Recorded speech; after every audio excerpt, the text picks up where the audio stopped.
So we're here with Jared. Jared, you're the author of the book we'll be discussing, Brightstar. Why don't we just start off by you giving us a brief blurb about yourself and how you came to write this book? Absolutely. Name is Jared Michaud. I have been sort of a rural guy my whole life. I live in Wyoming, and um, I've loved stories ever since I was real young. I had kind of a rough growing up, and that led me into my imagination kind of as an escape, but it also led me to build a world in my imagination, my own world.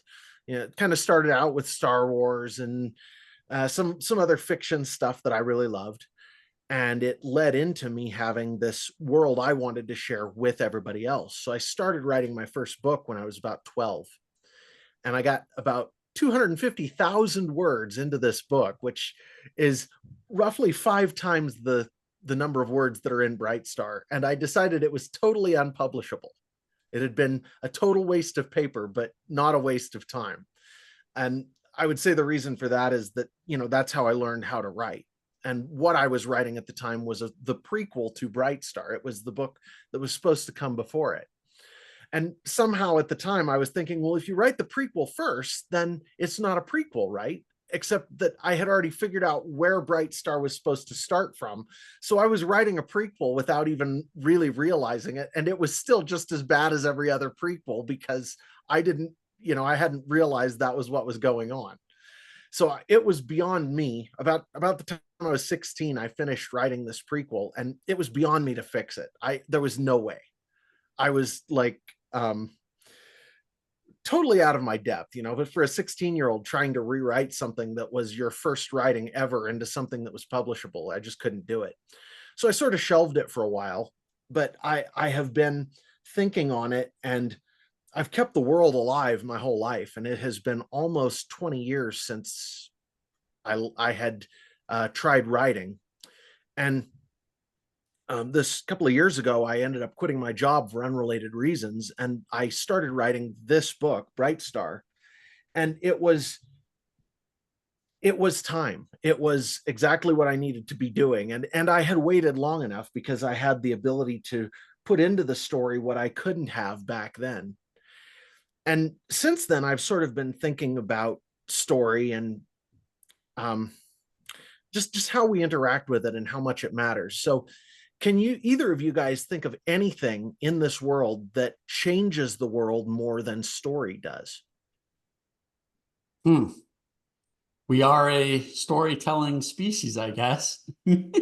Um, Well, especially when and, you and think about what story really is. If I ask my kids, what did you do today? They tell me a story. If I look out the window and I see a garden with a wheelbarrow in it and my pickup's parked next to it, those are all stories. We know what a garden is because in a garden, you take these actions and plant these plants, and they grow and they hopefully produce food, but that's a story. It's we don't think of it that way, but it kind of is. It's like the substance of the reality by which we build our lives is a narrative. It is a story. And the more I sort of thought about that, the more I noodled on it and realized how true it is, how little, when it comes to the world around us, how little our actions are actually connected to what we live and what we think and how we do things. It was kind of eye-opening for me. And I I started asking myself, so when we write stories, when we come up with something that is fictional, how are we impacting the world? What are we doing to the world? How do we affect it? Because what people do with that is they take that story and they use it to sort of inform how they process their lives, right? There was, when I started the Energemetra 6 Twitter account, the Twitter account for this universe, um, there was a guy, I found this tweet, and I'd been thinking about this some. And I saw this tweet. I'm like, you couldn't have done that better. I could have kissed the guy. He says, um, some guys choose one book and make it their whole personality. For me, it's Starship Troopers.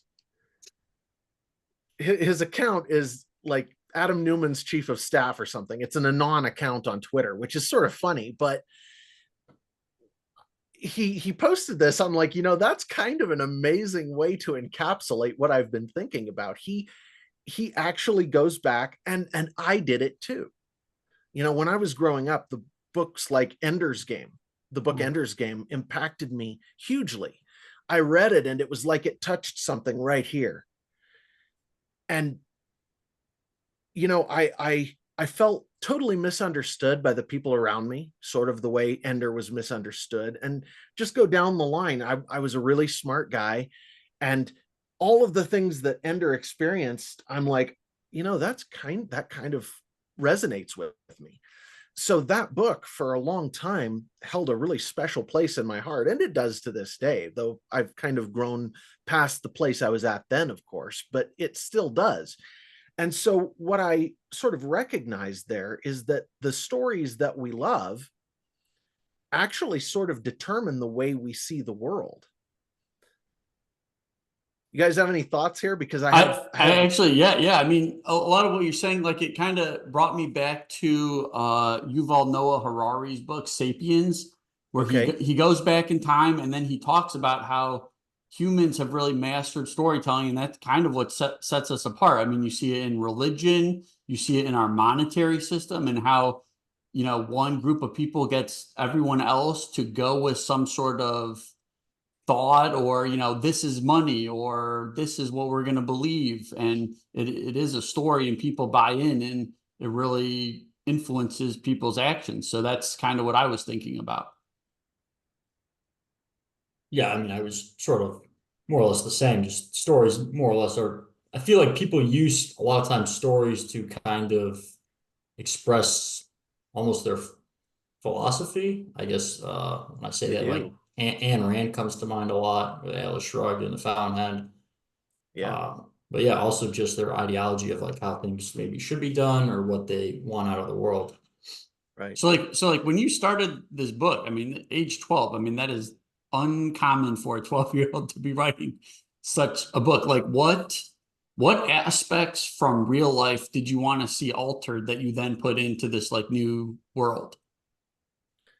Well, we're jumping ahead just a little in Hmm. the way I think about this, but there are three things that when I write that I think are important. Number one is to tell an entertaining story, right? That's like the base requirement. If you can't do that, then nothing else you want to put in there matters, because you've written garbage. So when I was a kid, it was all about that. I wanted to tell an entertaining story. I wanted, because that was the way I had my escape. I wanted to bring that escape to other people. I wanted to share that entertainment, that immersion, that world, and some of the feelings that I got from it with other people. So that's where I was at then. There were other things I wanted to reach for some, but I really didn't have the maturity or experience to do it. And that's sort of where I'm going next, or what I sort of think about next. So do you mind if I sort of illustrate the point we were just talking about how important story is? Sure, sure. Okay. Back in the Roman Empire, um, people don't actually really internalize this, but the way people thought about morality was totally different from the way we think about morality today. So, for example, if you were the head of a household, you could do just about anything to the point of killing members of your household without any real legal or moral consequences for what you had done. It was all about power. It was about who had the most power. And some of the things people did were like truly heinous.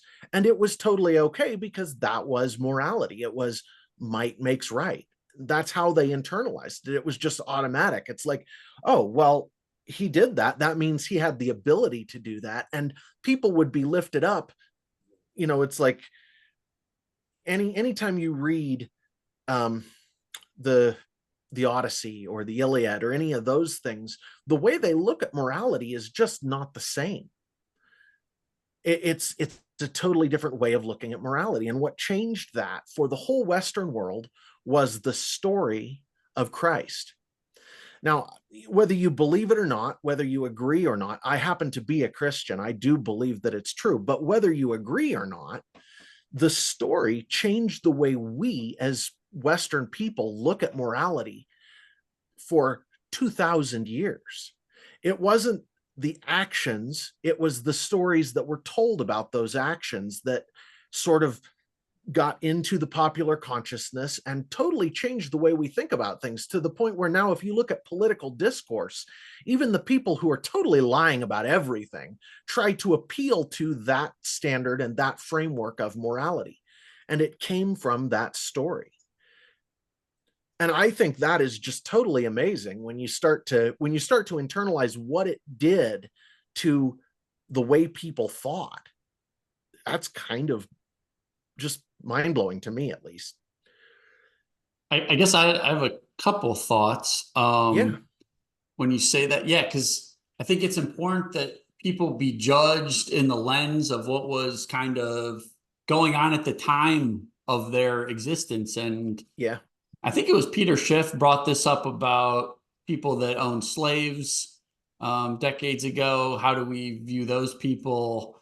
But I often kind of think, well, like what is going on now that in like a couple hundred years will be absolutely like frowned upon and like and reviled, and they'll be like, oh, they were so evil, they lived Yeah. in this society and they didn't try to change this, and they're Yeah. just evil, right? So like sometimes I think of like maybe owning a pet could be down the line be viewed that way. Like, oh, that's like so rough. They think they can just control those animals, or I don't know. I've heard three different proposals along those lines. One was owning pets from you. One is eating meat. I've heard people talk about maybe eating meat. And then the third one obviously is abortion.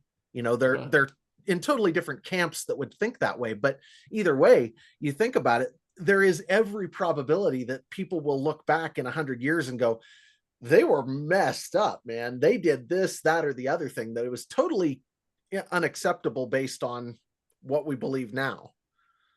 And then I guess the other thing you touched on was religion.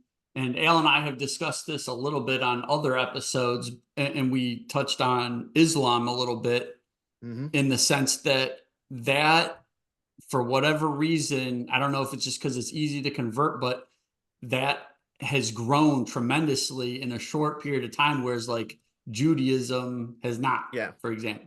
So, and I don't know if that might have to do with the story behind it or just how easy it is to convert, but those were the things that came to my mind when you were talking. Absolutely. There's a lot there to explore, but you know, there are a million directions we could go, but yeah, that very interesting. I don't want to step on you, Alex. No. Keep going. Okay. Jake sort of like touched on a lot of what I was thinking of.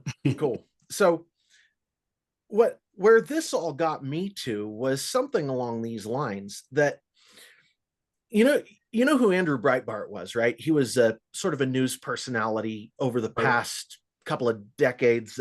He died, what, 10 years ago or something, but he started Breitbart.com. He started some different, he was a news personality.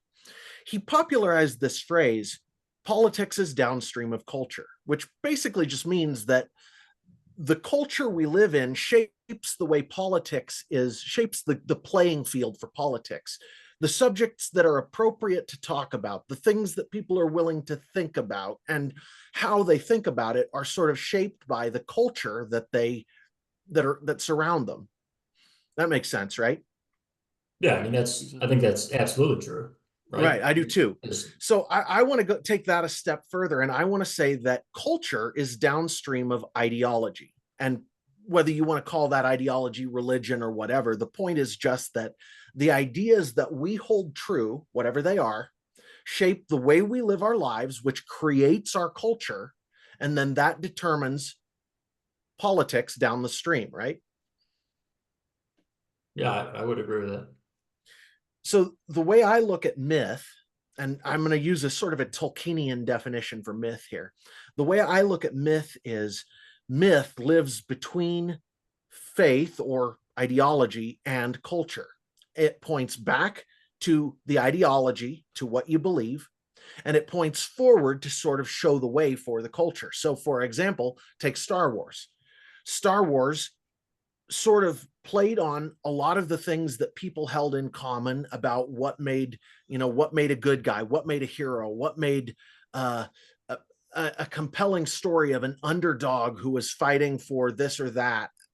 All of the things that went into the Star Wars story sort of grabbed at the culture that was there when it was, particularly when it was released. It's sort of been turned to garbage now, but back then it was sort of it caught that culture and it pointed back to what the culture held true, and it sort of pointed forward. If you listen to different personalities, different people I've met, a huge number of them have been impacted by Star Wars, and they sort of look back to that as leading the way for the way they think about things in certain aspects, probably more than they realize. So real quick, can yeah, you, so I mean, I'm not really like a big Star Wars guy, but like like how do you think Star Wars shaped how people think, I guess? Like can you sort of expand on like what you're alluding to kind of? um I haven't had anybody ask that specific question, but I can give it a shot here. Go for it. So it looks to me like one of the things that it did is it sort of shaped the way people think about good and evil. Um,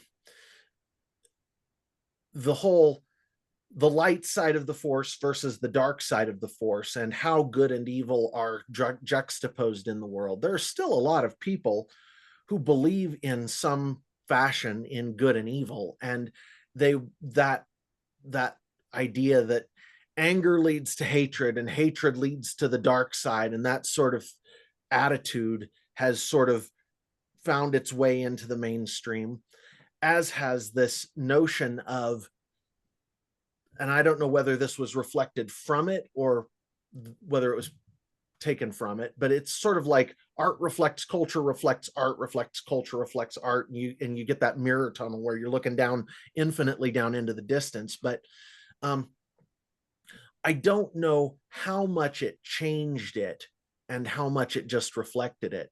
I don't know. I can point to other myths that did change culture, like I talked about the story of Christ, but you look at things like the Chronicles of Narnia or Tolkien, the Lord of the Rings, or other ones like that. You can actually see things, ideas from those stories that are still present in the culture today in different areas. So, exactly how they shape each other is difficult to pin down, but they definitely do.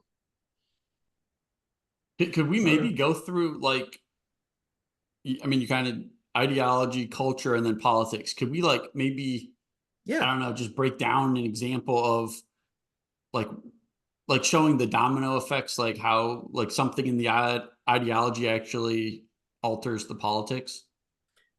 Okay. So let's actually, here's a perfect example of that. You both know of Nietzsche, right? Friedrich Nietzsche. Sure. Kind of. Okay, so if you go through his ideas and you read his philosophy, I've read some of it, not a lot of it, but enough to get the picture of sort of what he thought and how he thought. And the way he thought about things was that basically that might makes right is the ultimate law, that the people who are the mighty ones, who are the strong ones, will take control of society and determine that for everyone else. And as that permeated the culture at the time, he was German, and it permeated through German culture and through some of Eastern Europe. And you can see that actually being it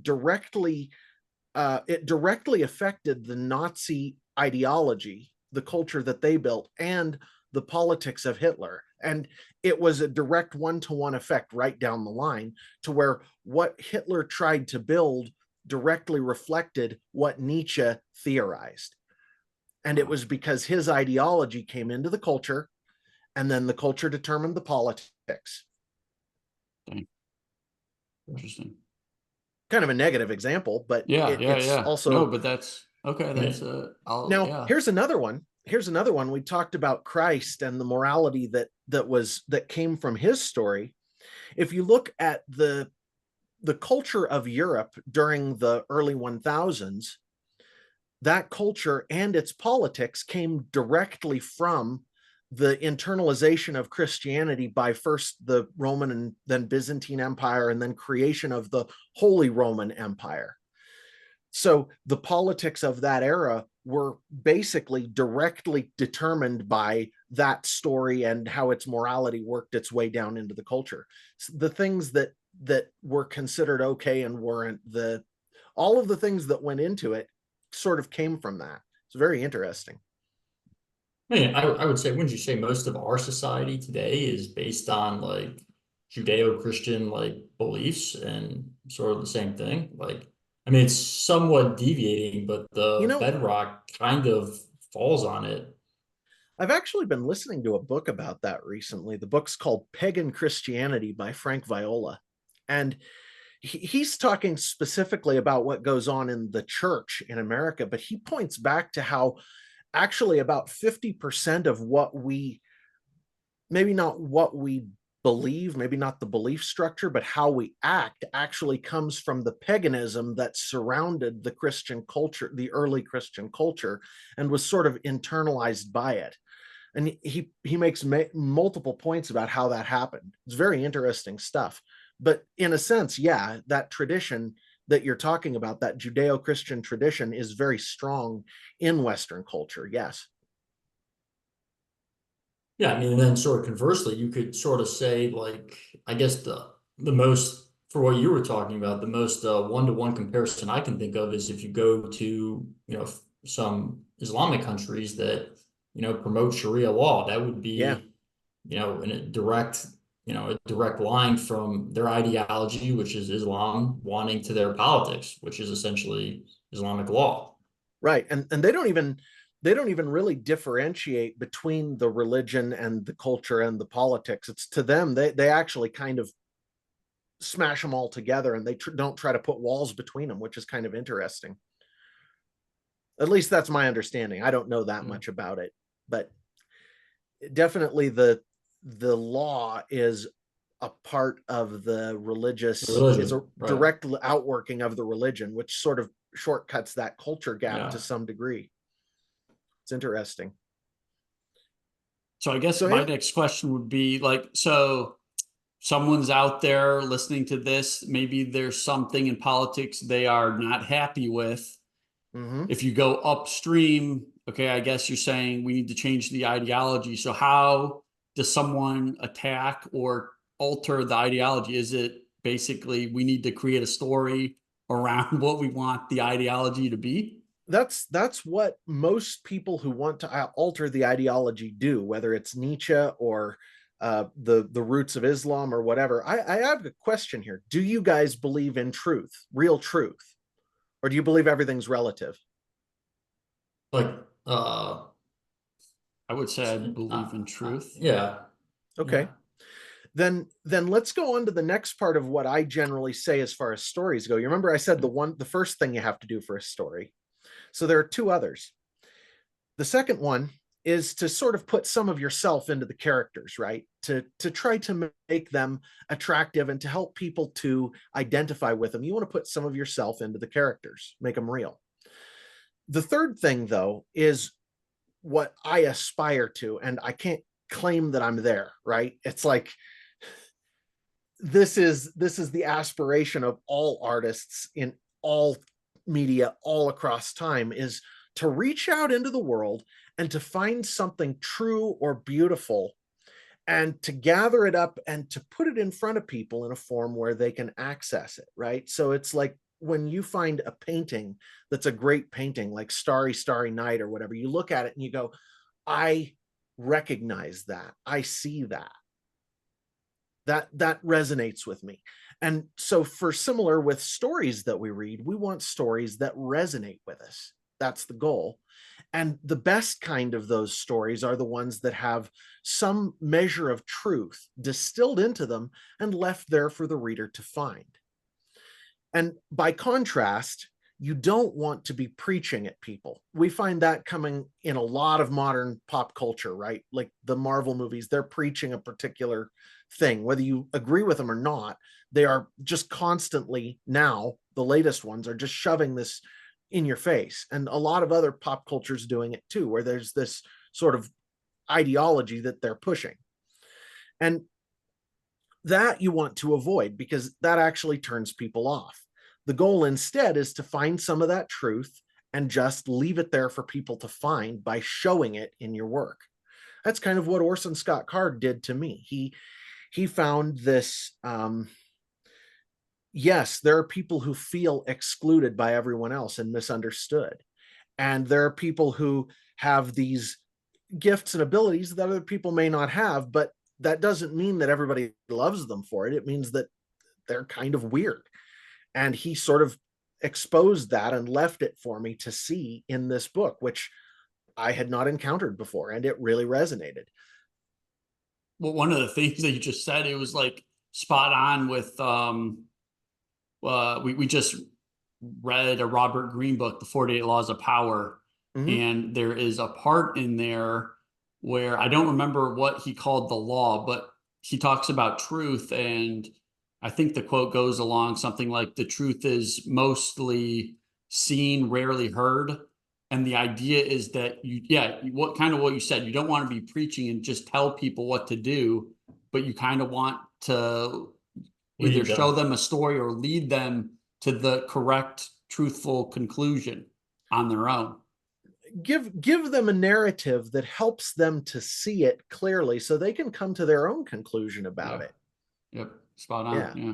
So that's what I aspire to, right? I can't claim to have accomplished it. And this is only like one of 4 or 5 books in this first series that I want to do. And because my publisher wanted it to be so short, I couldn't actually get as much in there as I wanted to, but it's a start. It's the beginning of the story. I don't know. Did you guys get a chance to read it? Yeah, I finished it. I was actually sort of like what you just said. I was surprised where it ended. I was expecting maybe like another probably 50 pages or so. Yeah. Well, backstory on that. I actually sent them 110,000 words and they said, no, we need like 50 or 60 because this is a young adult fiction. That means, can you like cut it in half or something? And I said, oh, okay, I think I can do that. Yeah. So I have to ask, did you enjoy the story? Yeah. It's very, I don't know. Have you watched a lot of our stuff? No, I haven't. Okay. It's very different from what we normally read, but fair enough. As a child, I think I would have enjoyed it a lot more than I did as an adult. That's fair, man. Yeah.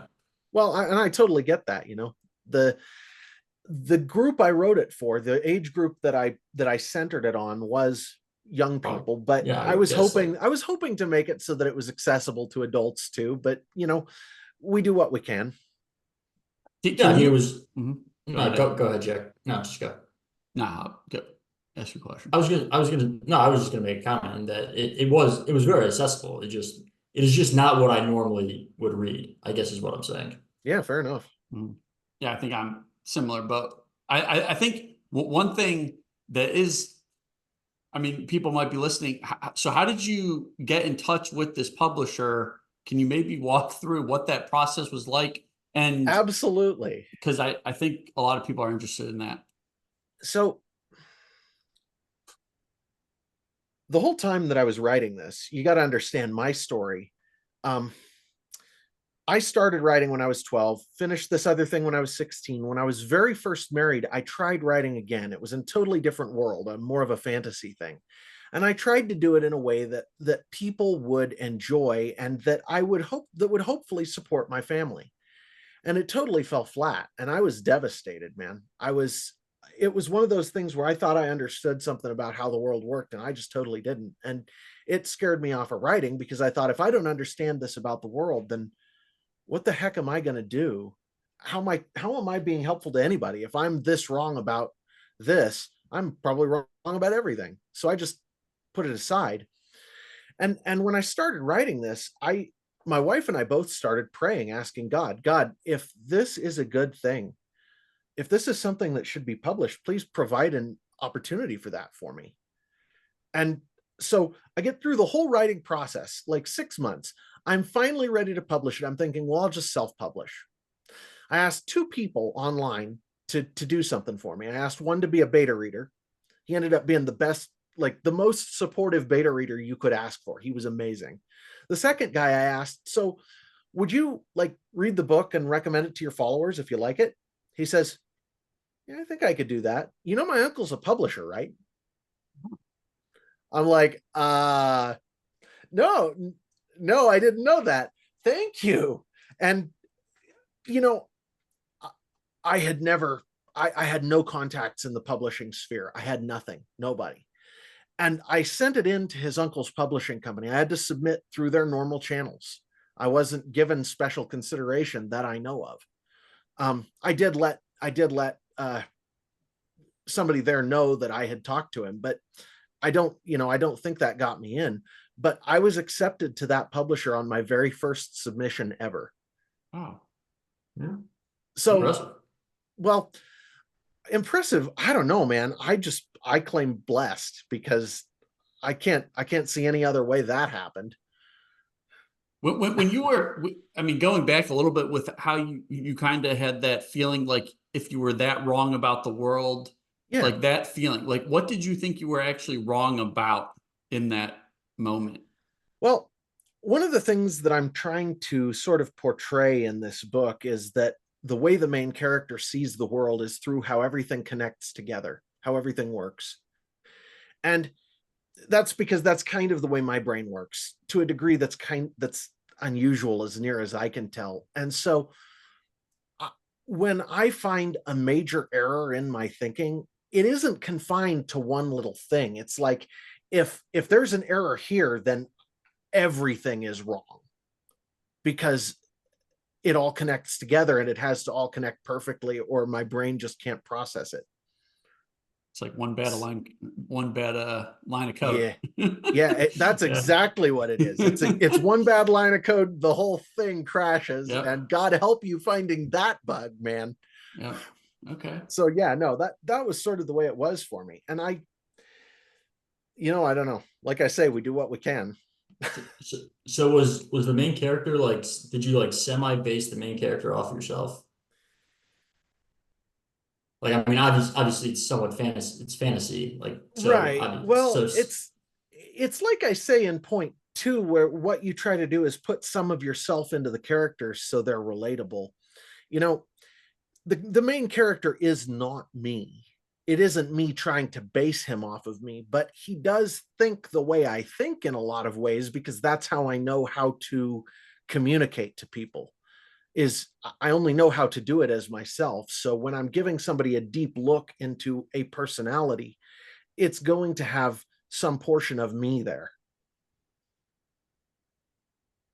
okay. Best I know how to do anyway. I mean, and I understand that's partly just because I have not been doing it for many years, that as you do it, you get better at it. But I don't claim to be a master by any means. So, okay, so like when you stopped writing, were you only trying to write fiction or like fiction fantasy, or were you trying to write other things as well? I guess this is sort of going back to a previous point.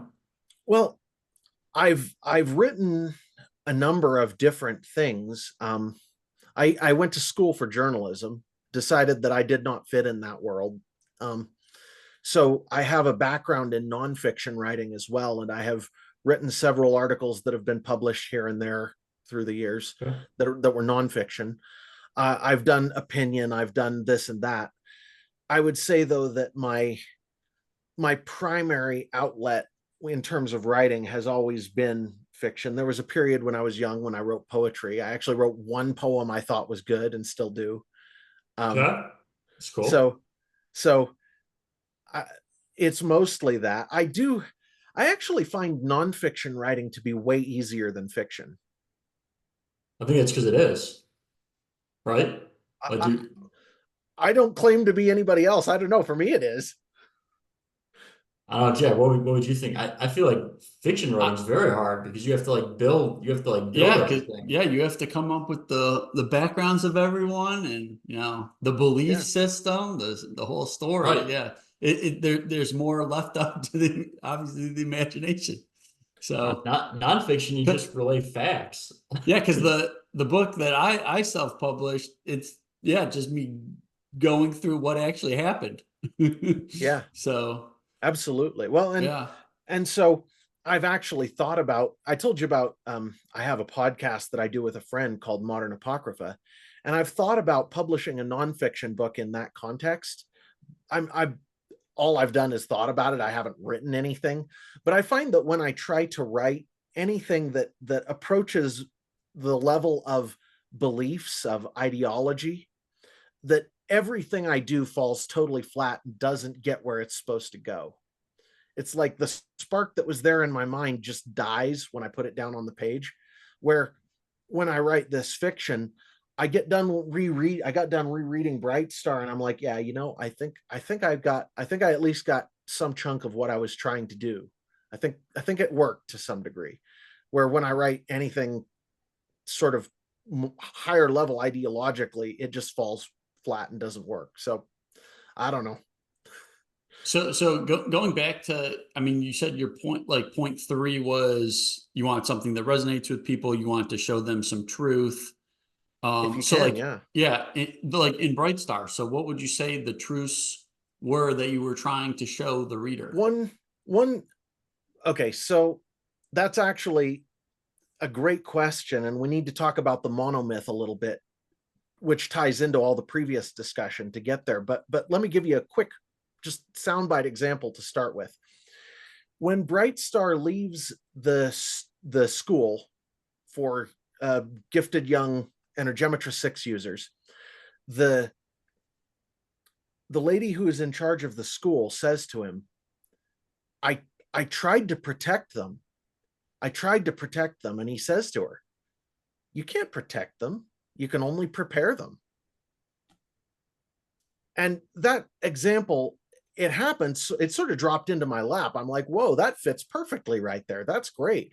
I didn't intend to put it in there exactly, but it was one of those places where, every kid who I've known who's grown up in a circumstance where they were sort of sheltered from the world wound up in a totally weird place doing things that were not good for them. And it was sort of trying to take that observation and drop it there in the story where it seemed to fit. And like I say, it wasn't like I went looking, but when I found it, it was like, wow, this is perfect here. And there were a number of little places where that happened. That was the one that I could call to mind when you asked. The overall, when we're talking about the myth, are you guys familiar with the monomyth? I am not. Okay. The monomyth is this idea that there is sort of a core to a lot of stories down through history where um, the stories aren't exactly the same, but they all have some similar features. Okay. So you have a hero who has a mentor who winds up with a serious incident that incites them to go do some kind of exploration. And when they're exploring, they find an evil that needs to be conquered. And when they go to conquer this evil, they find friends and enemies along the way. And so it's sort of a general framework, but they call It's it the monomyth. it's all like the hero's journey story, correct? Right. Okay. It reflects the hero's journey very closely. And when George Lucas wrote Star Wars, he was trying very hard to stick to things that were true to that sort of thing that would resonate with people because it was tried and true and it works. And so um have you guys noticed that most modern stories that have dragons in them, the dragons are the good guys or our allies or our pets or our friends? Yes. Modern stories. Yep. Trying to think. Yeah, yeah. Well, uh, I guess the last couple stories I've read have had dragons as the good guys. Yeah, but that would be different than historical, correct? And that is exactly right. So in in scripture, in the Bible, it says that the ancient enemy of humanity is the old dragon Satan. And so when you're sticking to that kind of myth, that kind of story, that ends up being a feature of it. And historically, as you say, those stories were aimed that direction. Where today we see that a lot of our myth has sort of been flipped on its head. This is just one example of that. It's sort of a fun example because it's easy to access it, and you can kind of go, well, which stories can I think of where the dragons were bad guys? And there really aren't a lot, but historically there were. But there are other more core examples. Like if you look at Game of Thrones, um, it was the most recent thing to capture the modern imagination really heavily. The popular imagination really heavily, and the morality in that story is so totally flipped and deformed that it's basically unrecognizable from anything we see in historical stories. So when you talk about myth pointing the way for the culture and pointing back to what we believe, think of what Game of Thrones points at. Basically, it's sort of almost a Nietzschean myth. It's a myth that says that whoever is strongest winds up on the throne, or maybe it's just luck or chance, and everybody winds up dying in the process of trying to get there. And the good guys and the bad guys really aren't good guys and bad guys, and what is good and bad really don't matter. And you go through the whole list of things. The myth behind Game of Thrones is pretty twisted. So, and that's a great example of in modern times how our myth has been totally distorted and destroyed. Well, yeah, I mean, I feel like the point almost of Game of Thrones is to sort of, at least the point that I took from it was to show that there is no like, so like, I mean, you brought up Lord of the Rings earlier. So like, I Yeah, feel like Lord of the Rings is like the most uh, black and white of like good versus evil story of all time. absolutely. I feel like the point of Game of Thrones is to show that humans as a whole are not just all good and all bad. It's like there's gray. Like I mean, like Jamie Lannister. I think have you read those books? I'm assuming. I read part way through. I didn't get all the way through. I got disgusted with it at some point and put it down. Sure, it's very disgusting at times. But I feel like the point is to show that, like, Jamie, I mean, I guess if you haven't seen the show or watched the books, I don't think I'm spoiling it for anyone.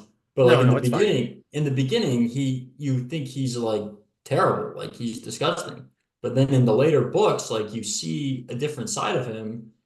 And yeah, he's done some terrible things, but he also has some redeeming qualities, which I think is, I think that's how most humans are. Like most people have made mistakes, most people have erred, but they also have good redeeming qualities about them. That's something that I try to capture in Brightstar to a degree, and especially I'm working on book 3 right now. I'm doing final edits on book 2 and working on book 3, and um, that's something as I'm going along that I'm trying to capture there as well, where there is gray. We do mess up as human Right? beings. We do have problems. Can I actually ask you a couple questions about the book? Please, let's do that. Okay, so well, I mean, you mentioned some, but like, what were some of your? I guess just I'll just throw out two questions real quick. Yeah. What was well, one, some of your other inspirations for writing it, and then how did you come up with I think I'm gonna butcher how you pronounced it, but an energetic six. Like, how did you come up with this like sort of like energy system? Like, Good question. yeah, what was the Okay. inspiration for that? So, like I say, originally my world sort of at one point I was very, very absorbed in the Star Wars myth myself. And so this idea of good and bad forces that are sort of energy that permeate everything or that are part of the world sort of came in to be part of the base of the story from that. Um, and then, there were other things, as you say, that went into it. I read The Wheel of Time by Robert Jordan, the those Yeah. books.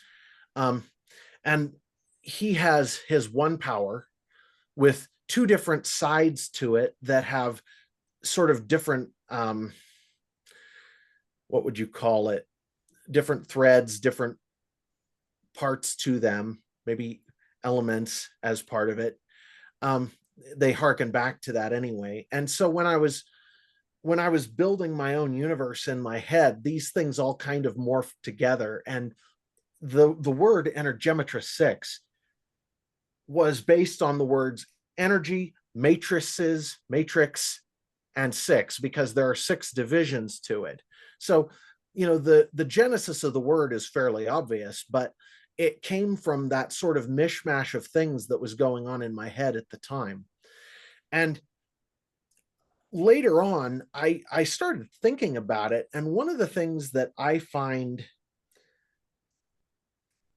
sort of difficult to navigate in a lot of fiction is what magic is, because there is the sort of magic in some books where people take power from damaging other humans. It's like you take his blood and his life essence and you use that to create, to call forth power, or you access this power out here that is sort of a mystical thing.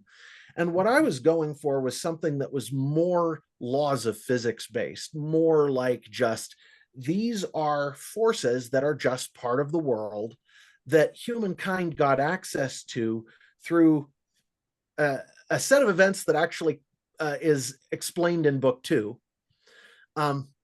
And it was, to me, supposed to not be controllable by or come from powerful entities that people are tapping. Like, one of the common themes in magic is that you get it from an old god, or you get it from a demon, or you get it from this or that powerful force. I wanted it to just be part of the universe, part of nature that people could use. Yeah, I mean, like I actually found when you were talking about it, I found the system very interesting. One of the things Yeah.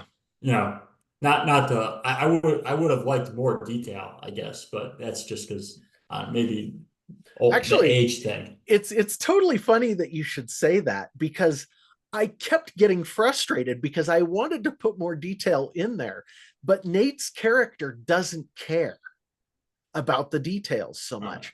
He doesn't think about them. Where if you look at some of the other characters that he meets, like oh gosh, what would be a great example of that? Either of the Cassizias or his friend Ty or whatever.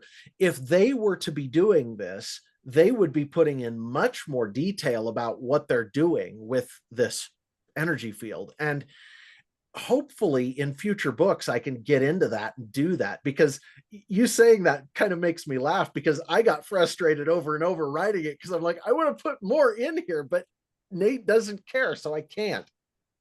Yeah. So it's Actually, part I think, Uh, yeah, go ahead. I was just going to say, as part of the publishing contract, do you have to complete X number of books before they're released at all, or how's that going to work? Well, this publisher is pretty unusual. Finishing the last thought and then going on to that Yep. question. One of the things as a writer that I find that I have to do if I want to make the book land at all is to be true to the characters, to actually sort of know them like they were real people, and not to do things or say things through those characters that they would not say themselves or do themselves. So anyway, that was just sort of a side note. As for the publishing stuff, this publisher is odd. Morgan James does not own the copyright to my writing, most publishers, especially most fiction publishers, traditionally, they take the copyright to their author's writing. That way they can put out a book that is edited to their satisfaction. So Morgan James is somewhere between self-publishing and traditional publishing in that they sell to bookstores and online places and stuff like that. That's their target market. They also give me books for a pretty good cost, something that is less than wholesale value for the books, because that allows me as an author to have a good constant source of books that I can offer to my readers. They take a small percentage, but that's okay. But I also was responsible for getting my own editor and seeing to it that the product that I handed them for publication was professionally edited and formatted and ready to go. Not formatted, professionally edited and using the correct style manual and ready to go. They did the formatting and they would have done the cover, but I had a close friend who does that kind of art who actually did the cover for me. And it was better than what they could have done. So they just said, we'll go with it. But that being the case, I don't have a traditional publishing contract. What I have is much looser than that. So I have access to, hopefully, a team that markets to bookstores and gets this book out for people to see it. But also, I have the ability to retain control of my own work and my own copyright and not lose the intellectual property, which was important to me. So what, I guess, well, I guess first off, so the first book, Brightstar, is coming out in about a month now, correct?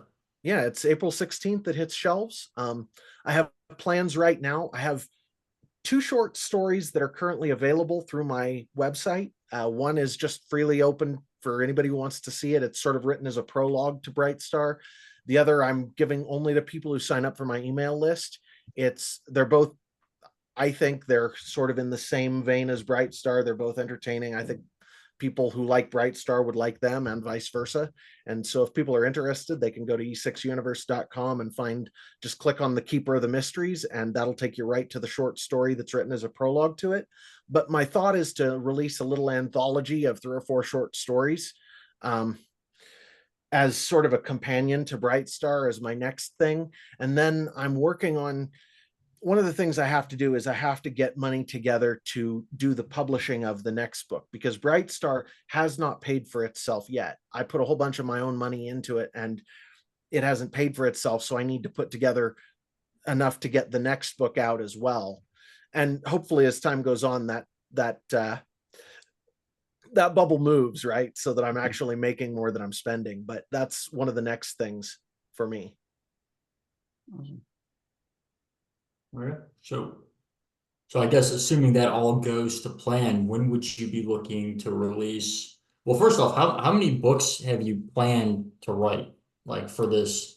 Because the book obviously when it ends, like I sort of said earlier, I expected probably like another, I don't know, like 50 pages or so. Like how many books in your mind, like ideally, would you write to tell this story? The story of Nate and him going into the Aurora galaxy and what he does there and how that all begins is the epimyth. It's the center of the Energemetra 6 myth. That story is going to take me 4 to 5 books, depending on where I go in book 3 and how far I get. I know what I want to write. I know what I want the story to be roughly. I don't have an outline. A lot of people are either outline writers or they call them pantsers. You do it by the seat of your pants. One guy I heard described it as light posts in the fog, where you have these ideas of where you're going. I'm closer to, I know kind of where I'm going and about how long it's taken me to get where I am so far. And comparatively, it should take me maybe 2 more, maybe 3 more books to get that core story done. And if I had my druthers, honestly, guys, I would have released all 5 of those.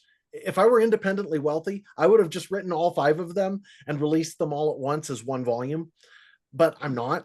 And so I have to build an audience. I have to build a name. So it's going to be 4 or 5 books about the length of Brightstar to get done with the first little series. And then after that, I could imagine doing another 10 in the main storyline after that that follow along.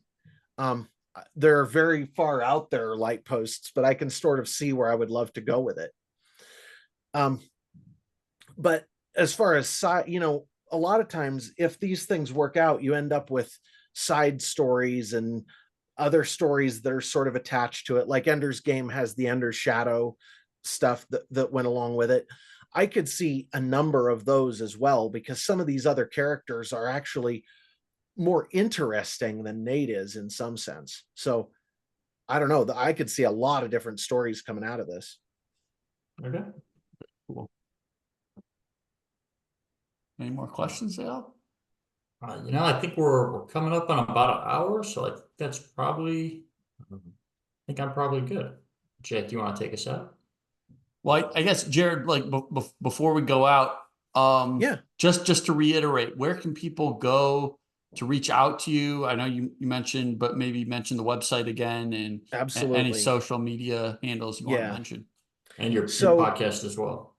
absolutely. So if you're interested in my fiction, the best place to go is e6universe.com. The letter E, the number 6, universe.com. That'll take you to energemetra6.com, which is sort of what would you call it? It's the whole brand of the universe. So that's what I went with there. For the podcast, you can find it at Modern Apocrypha on any podcast service or modernapocrypha.com.